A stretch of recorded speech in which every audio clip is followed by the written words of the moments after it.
உன்னை கரம் பிடித்தேன் வாழ்க்கை ஒளிமயமானதடி பொன்னை மணந்ததனால் சபையில் புகழும் வளர்ந்ததடி உன் கண்ணில் நீர் வழிந்தால் என் நெஞ்சில் உதிரம் கொட்டுதடி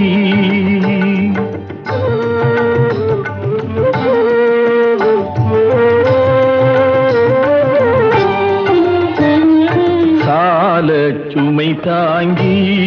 போலே மார்பில் என்னை தாங்கி வீழும் கண்ணீர் துடைப்பாய் அதிலென் விம்மல் தணியுமடி ஆலம் விழுதுகள் போல் உறவு ஆயிரம் வந்துமென்ன